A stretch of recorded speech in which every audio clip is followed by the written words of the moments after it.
Good afternoon, ladies and gentlemen. We are very proud to present the first 5G Tech Talk organized by 5G ZORRO project and all the partners included in 5G ZORRO with very great speakers this afternoon. And the topic is amazing, just to investigate the opportunity for the future is telco and DLT blockchain. So we have several speakers that coming from the 5G community.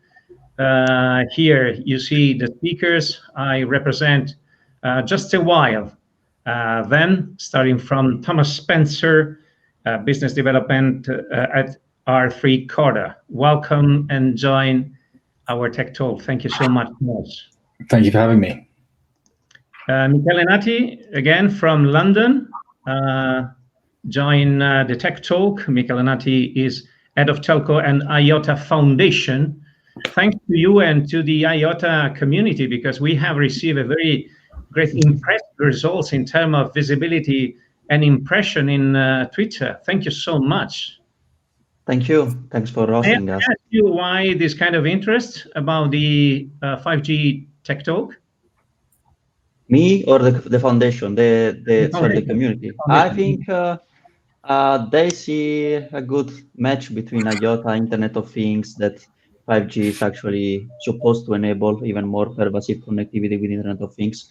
So that's why the community is really looking forward to what IOTA role will play in the 5G innovation. So that's why.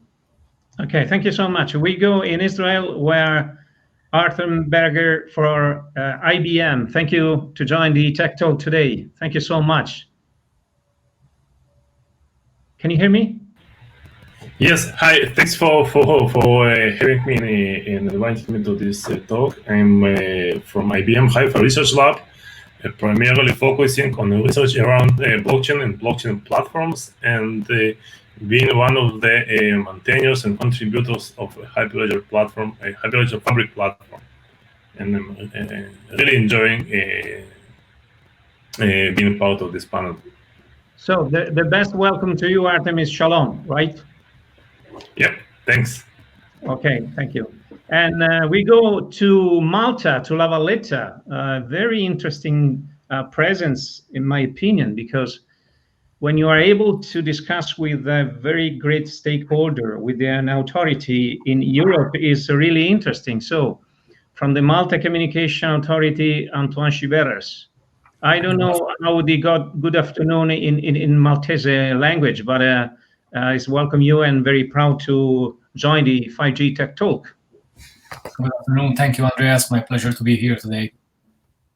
So before to present the next personalities that coming from BARTR Group is CEO and founder. Very interesting news for all of you speakers and the audience, because in this moment, more than 280 people are viewing the live. So it's quite impressive numbers for a 5G Tech Talk. And now 340. So we need to move and to explain exactly, just to be compliant with the expectation of the audience. Paul Anderson, welcome from Birmingham. Hello. Thank you so much. The first question, can you introduce for a while the 5G ZORRO, the expectation for the project, the consortium, and speaking about, obviously, about DLT and blockchain? Certainly, I'll conscious of the fact we want to get through a lot of material here, so I'll try and, in a nutshell, describe the 5G ZORRO project, which is a project that is building over a period of 30 months, and we've been doing so for the last 11 months, close to 12 months, in a consortium of 13 different companies from across Europe and indeed around the world. The 5G ZORRO project and the European Commission Horizon 2020 program. 5G ZORRO actually is an acronym, or a quite strained acronym. It stands for Zero Touch Security and Trust for Ubiquitous Computing, Connectivity in 5G Networks. So what that means is, if we call out the different elements of that, zero touch, based around 5G spectrum sharing and virtual networks, allowing a much greater level, or enabling a much greater level of automation in terms of workflow, business processes. The security and trust element, which brings in a large part the distributed ledger and smart contracts, is the ability of multiple stakeholders and resource consumers and service providers to interact in a zero-touch environment with in a trusted way without being known to each other prior to that engagement. In terms of ubiquitous computing, that's multi-stakeholder, multi-domain, so we can have everything from sharing of in a zero-trust and zero-touch environment, sharing of compute, transport, spectrum, and radio resources amongst all different multi-stakeholders, moving from 2G, 3G, and previous to that, and 4G, where it was more less automated, a lot more manual, offline interactions, and a lot less granular, and a lot more bilateral relationships. With the advent of 5G, there is an exponential increase in the number of connected devices, the density of users and devices, and so we're moving the industry through this project and demonstrating how we can do that into a space where we're not replicating the verticals. We're actually having multi-stakeholder interactions throughout the verticals and across the telecoms landscape.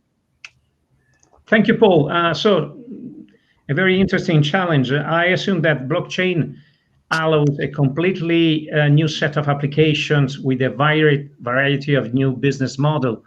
And it's interesting to understand the impact on the business and the efficiency on the next future. Who prefer to reply to this one? Thomas?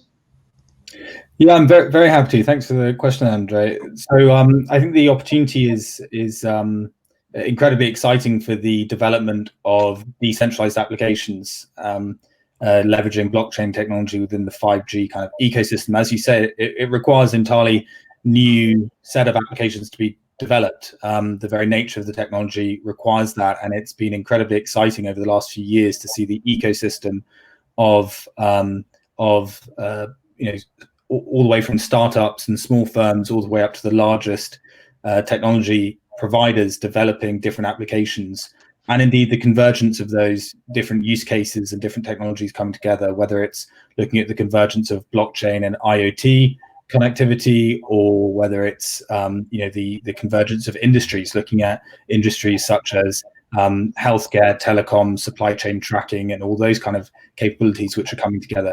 So it's definitely a you know, I think we're at an exciting time. There's a lot of challenges ahead of us, particularly around the sort of business model innovation that you mentioned. We need to try and understand how this technology can be used, and how it can be done in, obviously, in a profitable way, and a way that is sustaining and scalable. And there's a lot of challenges to overcome, but you know, I think the efforts such as 5G ZORRO and the interest that this panel has generated today shows you that there's you know, a lot of people looking at this and some really exciting work being done.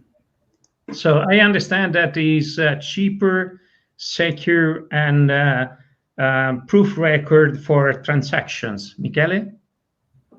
Yeah, what do you mean? The IOTA ledger? Yeah, the IOTA distributed ledger, it's something that tries to overcome the current issue that we have seen with blockchain, the lack of scalability. So across them, the fact that you have to pay for transaction and sending fees across an ecosystem of different parties. So the IOTA ledger has actually some of the elements that can contribute to this 5G innovation. So if you think about 5G, is bringing more connectivity, is bringing more flexibility in the architecture, but it's bringing also the opportunity for different parties, like Paul said, to work together and for innovation, for innovate. And all these parties need to have a common layer of trust to share information, to agree on accessing to different infrastructure. As part of this, distributed ledger can play a role. And this distributed ledger should be technology that doesn't add a burden, doesn't add cost to the infrastructure that already brings a lot of capital investment for the different network providers. So it should be a layer that delivers the value without adding too much extra cost. So, and some of this distributed ledger technology can maintain this promise and can help and foster innovation. So we are involved actually in few different scenario where we are trying to innovate and leverage this 5G novelty that distributed ledger can help to untap. So I think we can discuss this a bit later. But yeah, the flexibility that 5G is bringing will match with the need for different parties to work together to have an assurance layer that distributed ledger can bring in a distributed and decentralized way. Thank you, Michele. It's quite interesting. I need your opinion, even by Artem and Antoine, even discussing this kind of evolution, technical evolution about blockchain and DLT in this critical situation that we are living in all Europe, in all the world. It's clear, Artem, because I introduce you, let me explain exactly the vision, how the blockchain and the new technology impact in our next future. So when we as a society respond to a disaster or a crisis, there's lots of capabilities and lots of organizations and individuals that want to contribute and make things better. And that's where I think the role that technology can play. It can help speed up and accelerate that integration. There's a problem, and the problem is, how do we track and know where all the resources that are provided to our organizations go to? Or whether it's the Red Cross or Home Depots in the community, how do we do supply chain management in a crisis in a way that's making a difference in their community? Blockchain technology can track literally any and all resources from any and all contributors associated with preparing for and responding to a disaster or crisis. This allows organizations now to see where those resources are coming from and how they're being utilized and where they're going to. This is what makes me, as an engineer, feel good about when we can take technology and apply it holistically, where we can not only see the impact, we can feel it.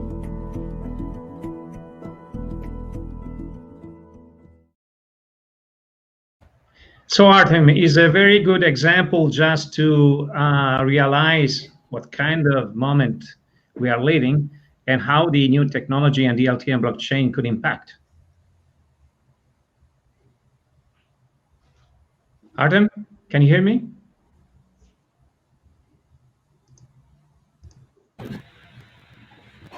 Yeah. So can you repeat the question, because the line was broken up and I wasn't able to hear you well. Sure, no problem. We have seen the video from IBM, the experience during the tragic moments that we are living in this period, and obviously just to understand the impact of blockchain and new technology and DLT, for example, it could be helpful for the people and for the industry just to appreciate the new future. Right. So we can evidently see that there are a lot of potential and use cases that blockchain or utilization of the blockchain and DLT technologies might significantly improve our life, and particularly we have applications that is able to trace supply chains, to intervene into the healthcare process, that we can facilitate a creation of a shared ledger that will will maintain the patient information, and not to miss that there is also a significant part of the technology that is related to the decentralized digital identity that is also could be utilized, especially in these days where the entire population over the world faces the COVID situation, to create applications that utilizing the digital identity will create and foster the application that will trace records and attest for the certain healthcare situation of the persona.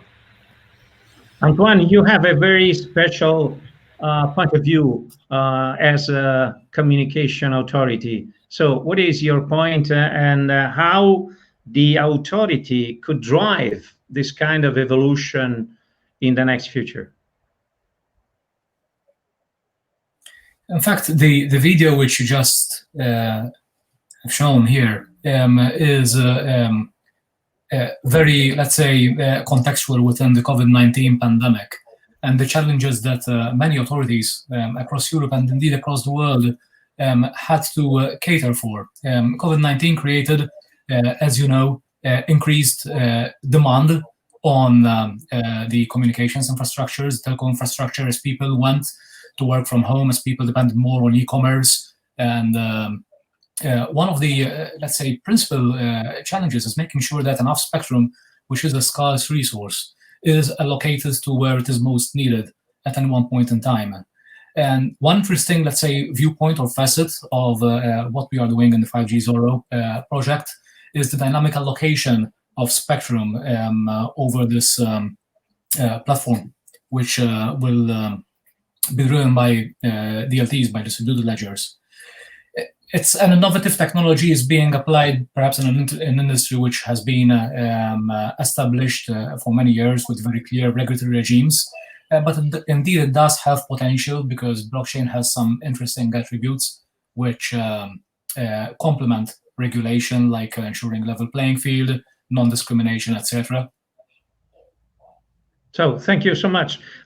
Just to underline the application and the impact on our ordinary life, just to understand from a contribution, Catherine Mulligan from Imperial College London, because I found very interesting her contribution. We can use distributed ledger technology to help fishermen, for example, in Scotland, to prove the provenance of a piece of salmon. We could say that it was definitely farmed on this time from this lake and in this particular fashion. And that could all be recorded transparently onto a distributed ledger, which anyone would be able to track. Everyone can have an identical copy of a distributed ledger, and this database of assets is shared across multiple sites. While nothing is invulnerable to cyber attack, hacking it is extremely difficult. If you had a distributed ledger with 1,000 computers on it and you had stored a contract into that ledger, someone wanted to come in and hack and change some of the information on that. In order to do that, they couldn't just hack your computer, they would have to hack every single other person's computer at the same time and change exactly the same piece of information. Paul, to create a secure and trust environment in 5G is quite important for the future, right? You are mute, Paul. Sorry about that. Yeah, certainly in the context of the 5G ZORRO project, yes, absolutely. It's essential that where we move from a bilateral commercial and technical interaction, such as the current state of the art and the state of the landscape is, and we start to see multiple stakeholders and participants that aren't known to each other beyond a bilateral relationship, then it's essential for 5G ZORRO and more broadly as 5G sort of rolls out around the world, and as Thomas highlighted, is sort of converging with other developments across meta developments and meta trends, such as the expansion of the IOTA environment. It is essential that those parties that can't necessarily see each other and those multilateral relationships that evolve and increase the complexity of that environment have to have a basis of trust and a basis of security, and the implementation in part within a broader architecture of DLT, blockchain, and smart contracts is able to achieve that and deliver that. So thank you.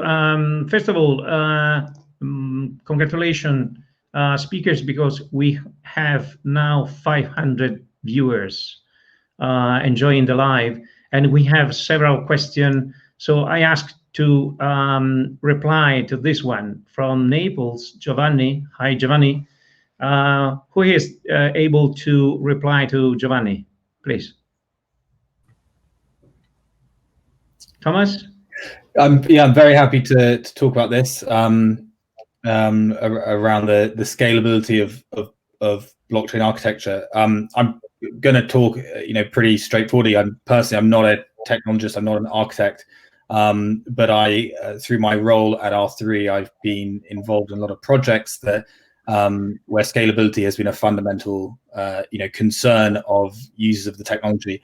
And whilst I look at this from a particular context as have been quite familiar with Corda as a technology, obviously there are other blockchain technologies as well, and all of them have their own different sort of flavors. But fundamentally, when people are looking at using blockchain, scalability is a concern. That's particularly a concern when there's global broadcasts of transactions needed to achieve consensus. However, there's lots of techniques to overcome that, where that's a fundamental design requirement, and there's also other blockchain technologies such as Corda, which don't use global broadcasts of transactions to achieve consensus, and so from the work that we do at R3, for example, we have found that the blockchain is certainly I think where blockchain is as a technology in our technology life cycle, scalability is becoming less of a concern. We've seen the technology now mature and be designed to really meet a lot of scalability requirements. There's also a growing tool set and an application set that can support scalability requirements. So from an architectural standpoint, certainly there are limitations to scalability, but it's something that there's been a huge amount of work around to overcome. And we've seen that if you look across some of the quite well established applications that are being used on across different industries on blockchain at the moment, and a lot of the tests that have been done, you can see that scalability, which probably a few years ago was a very big concern around technology, it's less of a concern nowadays. Although obviously always something to think about, and there's always improvements to be made. So another question coming from Tel Aviv. I don't know if Artem or Michele or the others try to reply to Paul Horowitz. Artem? I can share some thoughts. I want to actually also add a bit of what Thomas just said about the scalability issue. I agree with him that scalability shouldn't be a concern. There are ways and techniques to overcome this issue, and most of all the recent effort from let's say technology point of view is aiming to develop more and more scalable solution. I have to say also that, in my opinion, the blockchain or distributed ledger in the 5G integration, in the 5G world and scenario use cases, is not a solution. It's part of a solution. It's part of an infrastructure element that have to be used, and as such has to be used wisely, and has to be understood what to do with the blockchain, what kind of information shared with the blockchain or distributed ledger. And I can see that there are different ledger that have different features that provide different benefits. IOTA is very scalable, works well with IoT device, can be used for sharing data, for sharing information, monitoring information that are required in this scenario. But other ledger like Corda or Hyperledger have embedded logic and smart contract at this stage already available. They can be used for implementing business logic. So the very crucial point is that we shouldn't think as blockchain or distributed ledger to be one solution and one technology that rules them all and will be the winning solution. We should look also into the interoperability aspect of how this technology work together, are integrated together in order to provide the scalability, but also the different functionality that each solution will excel with respect to other in delivering in this complex ecosystem of use case and scenario that we have in 5G. Concerning to the other question, I believe yes, of course, having blockchain and distributed ledger can allow to increase revenue and reduce risk. Of course, one example we're using distributed ledger is in collaboration with the TM Forum. So if you think about communication service provider, they have one asset, which is access to the communication infrastructure to be able to connect to the telecom infrastructure. By allowing them to share their assets, they can create a larger network that goes beyond where the assets are currently located, their cell tower are currently located. If they want to do this in a way that guarantee that the infrastructure is used in the right way, they need to have this assurance layer that the blockchain distributed ledger can provide. So this reduces the risk of maluse of their assets from a third party. At the same time, can maximize the revenue because their assets are not being there used only by their customer, but can be used in a flexible, agile way by third-party customer on which they come into an agreement. So definitely, yes, we can see much more horizontal and cross-domain marketplace enabled by distributed ledger technology rather than the current vertical, now monolithic marketplace that exists in the current digital world. Okay,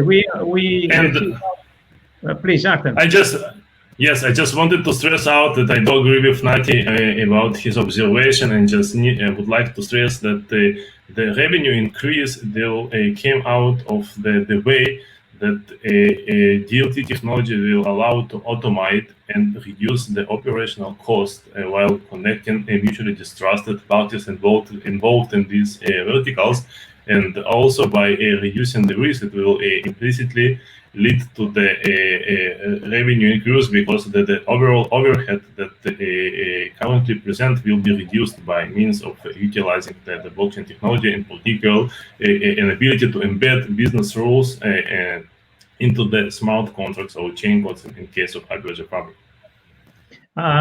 We have received a very interesting question, but we need the approach by the IOTA Foundation about the topic blockchain and DLT. The IOTA Foundation is proud to present the blueprint for Corda, a crucial step towards the first permissionless and scalable distributed ledger technology. In its infancy, IOTA's underlying data structure, the tangle, was secured by a temporary component known as the coordinator. With Corda, the planned removal of the coordinator is achieved, replacing it with new security mechanisms that allow IOTA to become fully decentralized and geared for the new internet. One of these is a revolutionary voting module where consensus is reached through proactive communication in the network. We call it Shimmer. In the blueprint, we unveil all the modules and the freedom they bring for building and integrating. Because at the end of the day, IOTA is about freedom. Freedom to transact data and value without fees. Freedom for billions of IoT devices to access the network. Freedom to infinitely innovate.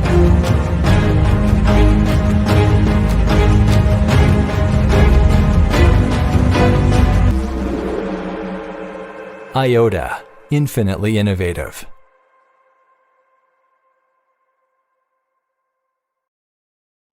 So the worst paradigm we have seen and we discussing until this moment is the same as secure trust registration and a new peer-to-peer world in some way. This is the last question that we have received from Jane Vella.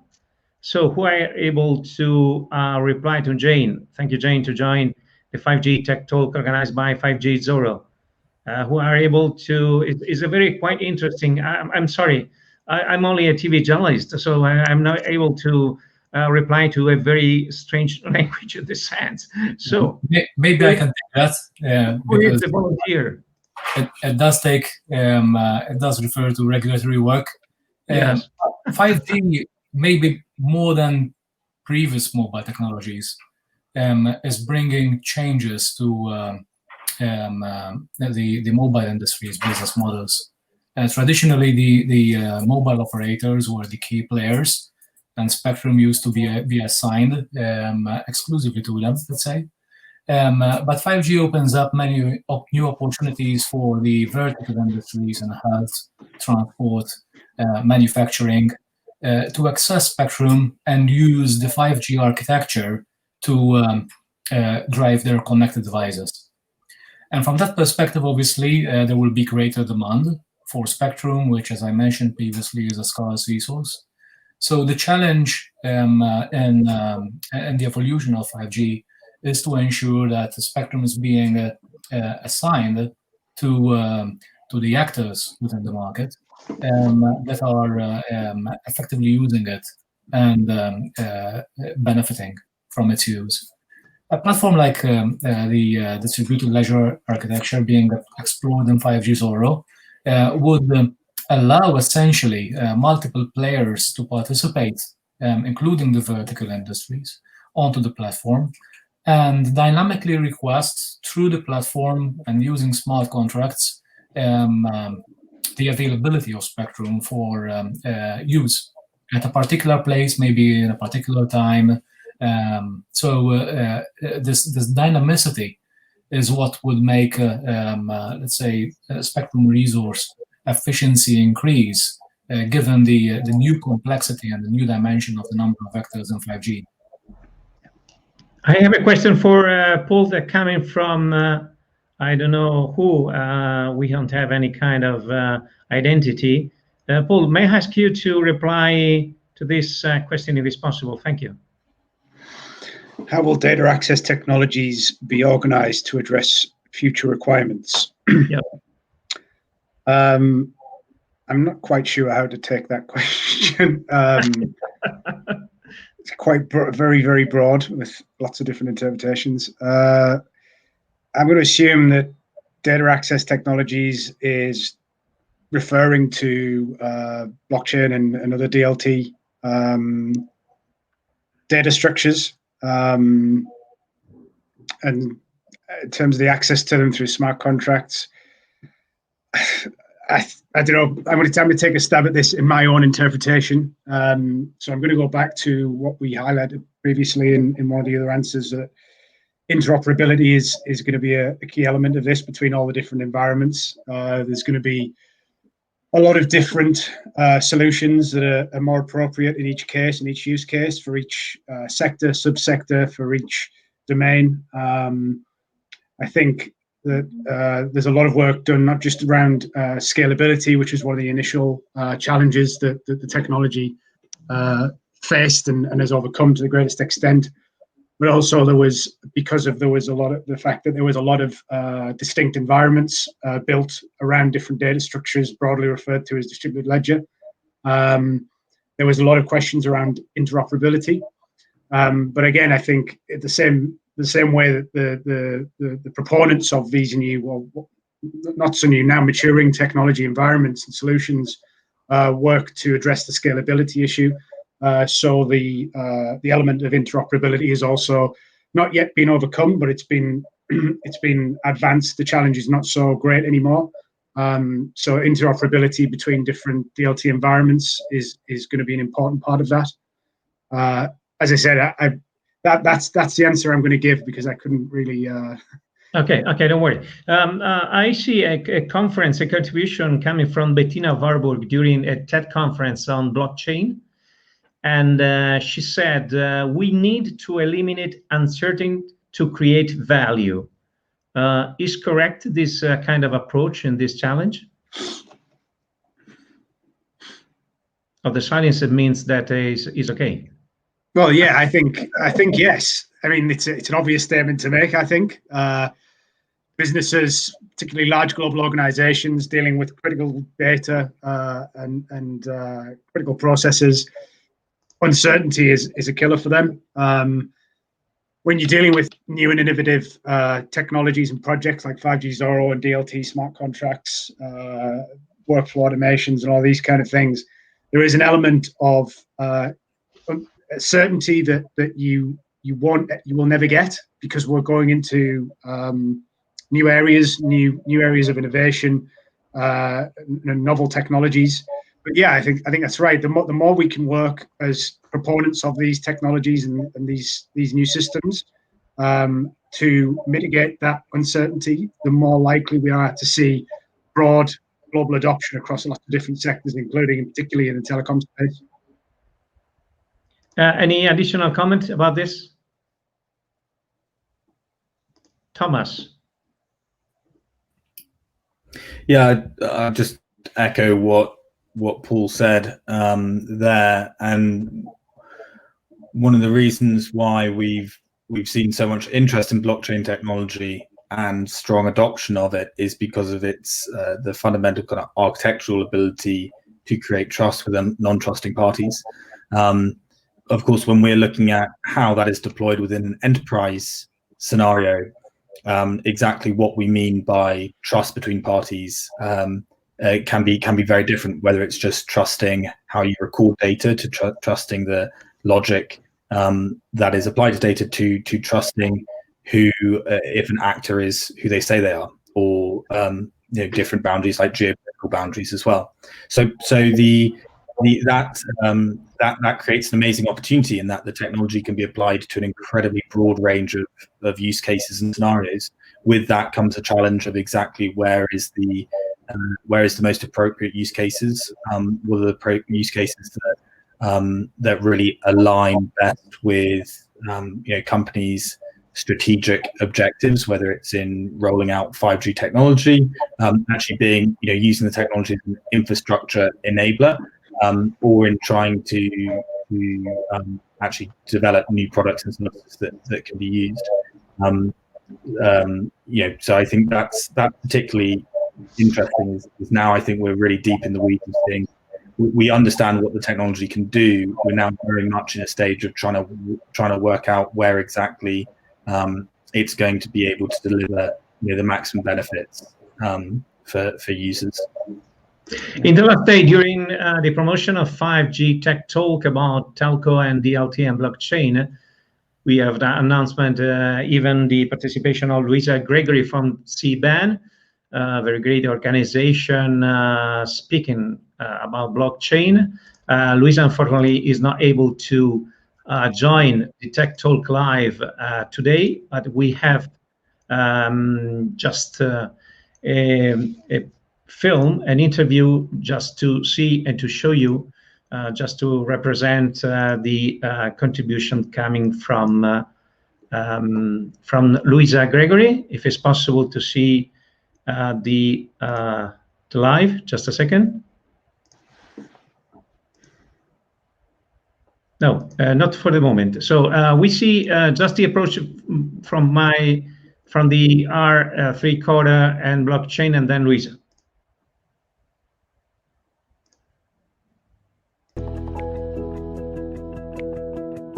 A lot's changed since the 1960s. Everyone's connected. Computers run everything, like our banks and financial markets, processing billions of transactions a day. But some things haven't changed.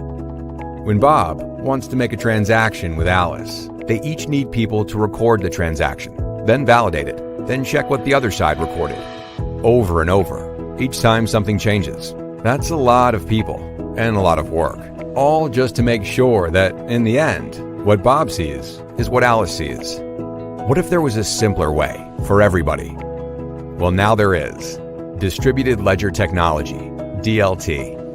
DLT is about sharing the data to keep people like Bob and Alice in sync, but it's also about making sure no one can change that data for their own agenda.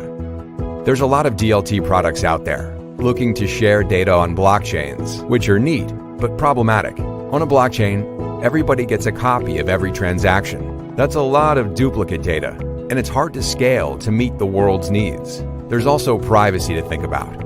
Sure, you can encrypt the data, but usually the only people who should have a copy of a deal between Bob and Alice are Bob and Alice. Now meet Corda, DLT, with a difference. When you make a deal on Corda, your data isn't put into a block with everybody else's. Each deal is individual. On Corda, you can tailor smart contracts for trading anything you can think of and send data only to those that need to know. Sometimes that's just Bob and Alice. Sometimes you might want to plug in a service just to check the deal's okay. Sometimes a regulator will need to be kept in the loop. With Corda, you're in control. We've built Corda to deal with real business problems in finance and beyond. We've made it easy to integrate using common tools and languages. And yeah, it's open source. We're all really excited about Corda, and we hope you will be too. So why not find out more? Check out our website, talk to our community, and see if Corda can help you. Sorry for the change of the video. We are looking to listen, Louisa, but we have a very special question, even just to say hello to Gino Carrozzo, is the CTO of 5G ZORRO, with this question. So to R3 Corda, IOTA, and Hyperledger, which major challenges do the speakers see for the implementing such an interoperation among the three one? Yeah, maybe I can give a start to this one. Yeah.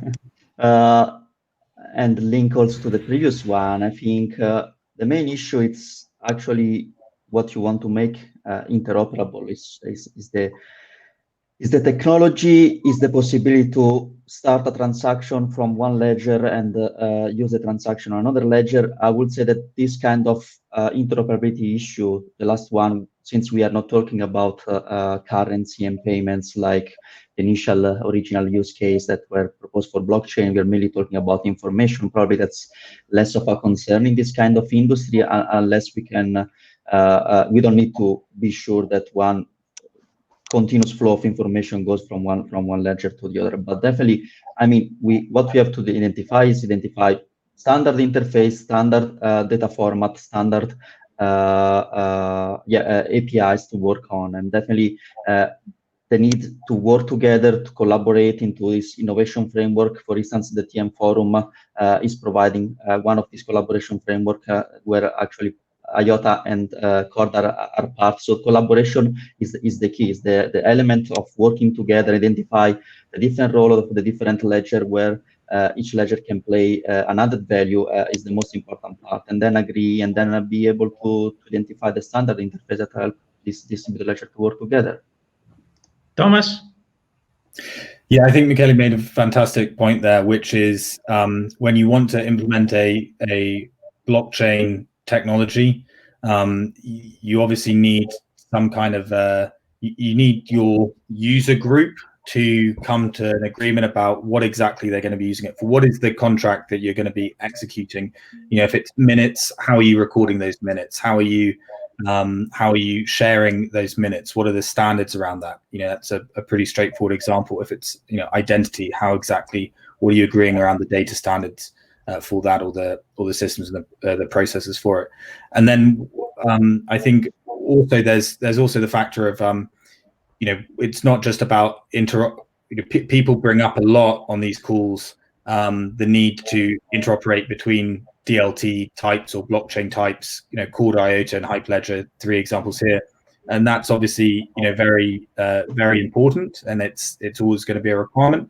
But it's interoperability, you know, in the same way that you know, blockchain and non-blockchain systems are going to need to interoperate with one another. And so, you know, to Michele's point, we've got to look at standardized APIs and things like that. And it's by working with bodies like TM Forum, CBAN, MEF, GSMA, that a lot of that work's going to be done. And the great news is it's already being done. So, you know, we're on the way. Artem, something to add to this question to Gino? I think that these are very valid points. That you know, the major challenges I see in interoperability as a whole, not only Corda, IOTA, and Hyperledger, is basically a lack of a need for standardization, where we can introduce some protocol that could unify interledger communication between different types of platform, like Fabric, like Ethereum, Corda, etc.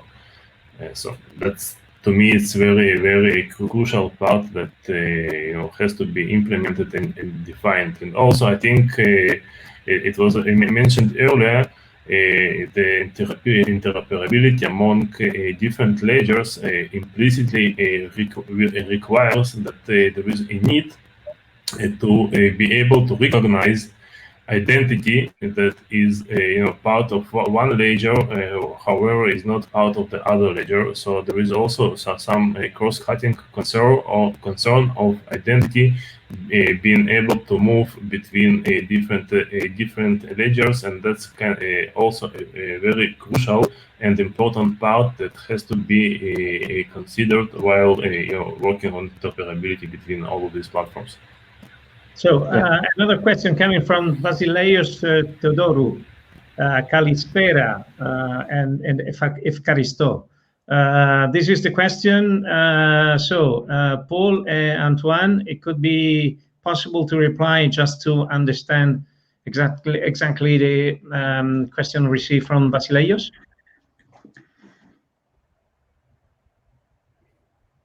Antoine, as MCA, would you want to answer that? Or just an observation. Typically, the platform being operated, establishing the marketplace, will ideally be let's say a private, a competitive company. The private industry typically implements very efficient processes for to fulfill its needs. You can see, for example, that most of the standards are actually contributed to by the private industry itself.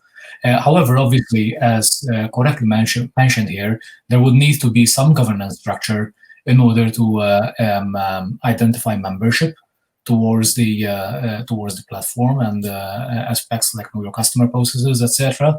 So any DLT platform which is managing resources, especially in the case of spectrum where the resources pertain to governments, would need a layer of governance, a layer of intervention or oversight rather by a regulator, not necessarily the telco regulator, but a regulator who can oversee that there is, let's say, all the legit processes taking place within that marketplace. And indeed, this is one aspect which is also being explored in 5G ZORRO in terms of governance. I don't know whether you want to add anything else to this last comment. Oh, I have a question for you coming from Gino. Another one, because he don't satisfy from the first one. This is another. You believe that the telco marketplace with different DLT technologies, it could be flexible for you, in your opinion? Yeah, and I think it sort of overlaps with the answer that I would complete from Antoine in terms of the previous question. The beauty of a DLT environment properly architected and deployed is that it's not a flat governance structure, and it's not it's a much more granular, dynamic way to govern a platform environment, such as the person that sent the question sort of outlined. So you could have, as Antoine said, the MCA in that case, in the Maltese Communications Authority, they would have a responsibility and would have a permissioned role through the DLT platform, and that would be standardized in a way that where an event that met a certain criteria was taking place, it would require the consent or the governance oversight of, in this case, MCA as a regulator stakeholder. But also in that same particular event, there will be other stakeholders involved, and the standardization of permissions applicable in each event type and also to each stakeholder type could happen concurrently in a standardized environment anchored in the native DLT. So that's what I would add to what Antoine's just said. But in terms of Gino's question, again, it goes back to the standardization. I think if you look at the core requirements in terms of data, and Thomas and others have highlighted that it's about working on APIs. It's not just about interoperability between different DLT solutions. It's about interoperability between other data structures, i.e. ordinary relational databases that are in abundance and have been around for a long time, and then a DLT data structure or solution. So I think that's not a real challenge. I think it's not a big challenge, and I think if we focus on the standardization of all elements and aspects of particularly the data structures, and then how they interact with each other and just interacting using the core data points in a standardized way, I think that will address that point. Perhaps adding something to what just Paul said, the telco industry has a very rich supply chain of marketplace players traditionally, and industry has always converged towards standards which allowed this very rich marketplace of players to work together. You don't necessarily buy your mobile phone from the same brand that your mobile operator is using in his infrastructure, but nonetheless they work together because the standards have been laid out very clearly, and there was obviously a concerted effort by industry to converge into standards that have garnered large market acceptance. So yes, the importance of standards is critical in order to make sure that different systems can essentially work together. Thank you so much, Luisa Gregory, Chief Executive Officer of CBAN, Communication Business Automation Network. It's a very great privilege to welcome you in this 5G Tech Talk. Thank you very much. It's lovely to be here, albeit virtually. Luisa, when you enter in CBAN, your quote is still an exciting time. You think that is still an exciting time during this period and 5G? Oh, absolutely. The mission of CBAN is to automate the billing and settlement of trade between ICT service providers. And it's only by automating that process that we will be able to take full advantage of the benefits that technology such as 5G and other technologies like IOTA will bring to both the industry, the telecom sector, but also the consumer at large. You insist always in next stage of evolution and engagement of industry and users. How blockchain and 5G could promise for the next future advantage, numbers, and values? So if we start with blockchain is the process that can automate trust between carriers. So no longer do you need people checking contracts and checking billing and rating and those sorts of things. You can do away with the manual processing. So blockchain is an important word, Louisa.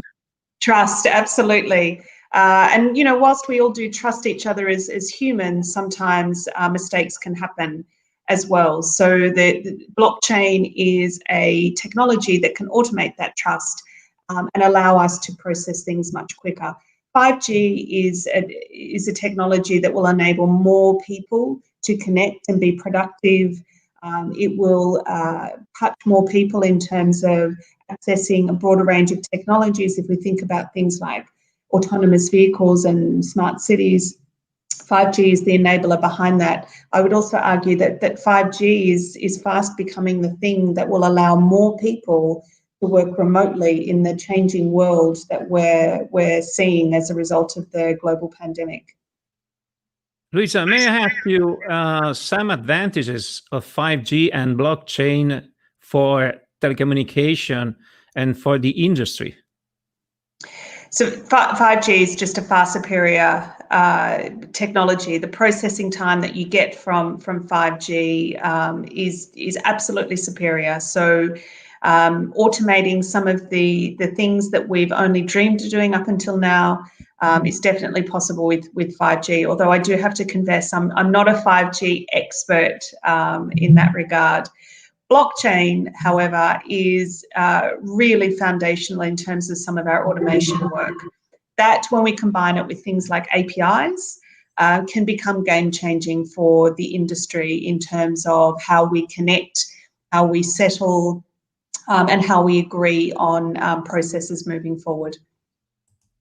There is a very interesting event in November by CBAN. Is a showcase. It's a very attracting title. Congratulations. It's Unlocking the Future of Connectivity. What means? So unlocking the future of connectivity is fundamentally CBAN's mission. We believe that the telecommunications sector can only take advantage of technologies like 5G and IoT and the revenue sources that it provides when we automate the billing and settlement process. So we will work with the industry. We're an industry body that works on behalf of our members to automate settlement processes to help unlock the future of what we believe connectivity will be.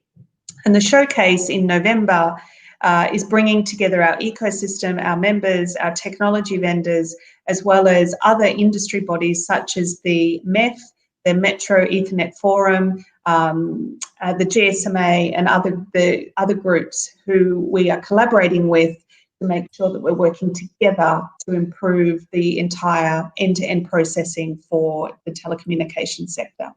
The last question, Luisa, the importance of trust and security in this sector. Absolutely critical. Trust is critical for every human being, obviously, but in the context of billing and settlement, we need to have trust in order to move quickly. And security, clearly, I mean, we've seen all sorts of things uncovered in COVID times, if not before. Phishing attacks are on the rise, fraud is on the rise, disputes and things like that are on the rise when it comes to billing. So trust and the security that brings is critical. Luisa, Chief Officer of CBAN, thank you so much. We really appreciate your comment and contribution in this 5G Tech Talk. Thank you so much, and congratulations. All the best for the CBAN events in November. Great. Thank you so much, and lovely to speak to you. So we hope that you have enjoyed the video of Laura. So it seems that we are able to have this kind of a contribution about blockchain. We are in the rush final of the this 5G Tech Talk, and we have some question more just to introduce to our speaker. You agree with the position of Laura? Paul? Yes, absolutely. And I think, I think the work that CBAN's doing, which is recently accelerated with Luisa's appointment as CEO in the last few months, is critical. As Luisa said, without trust, without that trust in business, everything slows down, everything becomes less efficient. It requires a lot of reconciliation, as we saw in the graphic video from R3 Corda as well. And through having that trusted environment that is enabled through DLT and smart contracts between unknown third parties, you are then able to have that alongside that with a level of automation, zero touch, as through the work of 5G ZORRO on the project. You can massively increase efficiency, greatly reduce friction, which ultimately ends in a practical sense from a business's point of view in an increase both in absolute revenue and the number of new revenue opportunities as well, but also in financial efficiency and economic efficiency of business operations, which is ultimately what enterprises are aiming for. Okay. Final comments, Michele, about what we have discussed today about the 5G blockchain and DLT. What is the next challenge in your opinion? Yeah, I think I always say that 5G in general, telco operator have different way to innovate. They have assets, they have data, they have customers. I would think that to complete also the loop we said before about trust of information, sharing of information, we need also to trust the source of information. We need also to be sure to be able to identify, we inject this information into the ledger, into the supply chain of information. I think digital identity to also get with, along with one of the questions that probably we didn't touch very much. We always spoke about digital identity.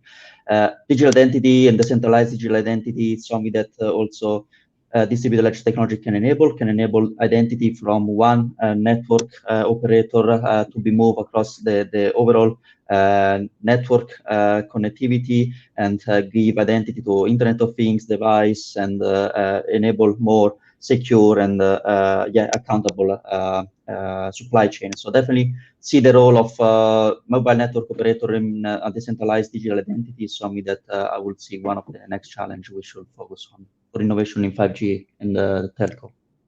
Antoine, I think that you pay attention to the next challenge, and it's important the role of the communication authority, right? Can you repeat that again, Andrea? Sorry. That you always pay attention to the new rules and new moment for the innovation, being a communication authority, right? Absolutely. Communication authorities, regulatory authorities in general, have to pay real attention to a fine balance where they allow new technological innovations like blockchain to flourish, but also make sure that the risks and potential threats that may arise are well addressed. Okay, more risks or more opportunities, Thomas? Certainly hope more opportunities than risks. Although of course some it's risks, absolutely, you know, and a lot of opportunities for sure. Certainly, exactly, and of course it's right that we try and make sure that we are conscious of any risks and manage them appropriately. But with the opportunities, I think that I hope what people have got from this session today is the huge array of opportunities there are, whether it's in the scope of spectrum sharing, better infrastructure management, IoT data sharing, payments, retail customer digital identity kind of management. The scope for using blockchain is incredibly wide. I think, as I think I mentioned earlier, now I believe the focus really has to be on trying to identify where the best opportunities lie for enterprises to drive their strategic outcomes, either to help 5G roll out or indeed to help monetize 5G. And one of the great opportunities with 5G is that a lot of the applications need to be built. A lot of the use cases need to be built out. So it's a real greenfield opportunity for us all to work on these your use final cases, comments for exciting. the next challenge in this sector. Can you hear me? Yes. I think that one of the challenges definitely would be related to provide and accommodate the request for proper scalability, because by the end of the day, this is still emerging technology, and there are a lot of questions to be answered, and that's looking forward to tackle and solve. Others, we have several partners coming from the 5G ZORRO consortium, but as ambassador, Paul, your final comment. I think that just echoing what we've just heard from Louisa again, but more broadly, everybody who's participated here, and focusing on the real sort of driver behind the 5G ZORRO project is that businesses and enterprises, both in the telecommunications space, which is such an obvious beneficiary of a multifaceted solution, which includes DLT and smart contracts. It is a novel and innovative group of technologies and solutions. It's not to be frightened. It's nothing to be frightened of. It brings some risks, but it also brings a lot more opportunities, and an opportunity to reduce risks, but also to increase existing revenues, reduce existing costs, and increase the number of new potential revenue conversations that enterprises can have with their existing customer base. It was a great privilege and honor making a sort of mediation during the 5G Tech Talk today about telco and DLT and blockchain with very amazing 5 speakers plus Louisa. We have received some news that there was some problems with the video. We sent the video just to be compliant with the Louisa contribution. So thank you so much to IBM and Artem Barger, speaking from Israel. Thank you so much, Artem. Thank you, Paul. We stay in touch. We have several steps to work together in the future. So thank you so much for your very valuable contribution. To Antoine Chiberras, to Malta, and all the friends living in Malta, thank you so much for staying with us. Michele Nati, grazie mille, Michele, from IOTA Foundation. Thanks from the bottom of my heart. And Thomas Spencer, R3 Corda, thank you so much.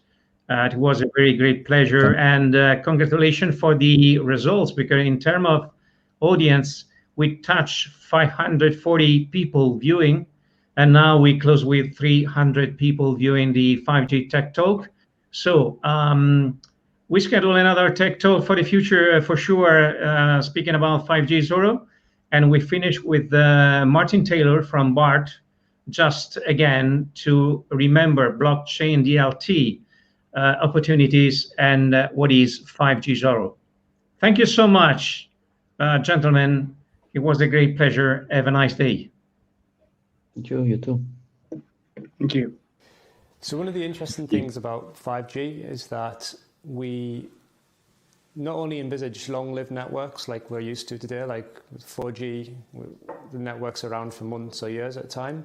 We also envisage ad hoc networks. So that might be, as an example, we might have an event like the Olympics, and the organizers might want to provide some services to the attendees of that event. So, for example, providing video content for previous athletes, for example. The traditional way of provisioning services and agreeing contracts can sometimes often take months or even years from negotiation to actually the provisioning of a network.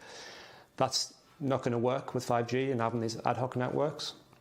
So in 5G ZORRO, one of the key principles is zero touch. So right from when a consumer or a network requester has defined the properties of the network that they would like and the terms, that should be fully automated from the point at which that hits the 5G ZORRO platform to negotiation of the agreements, signing those agreements, provisioning of the service, and then managing the life cycle of those services.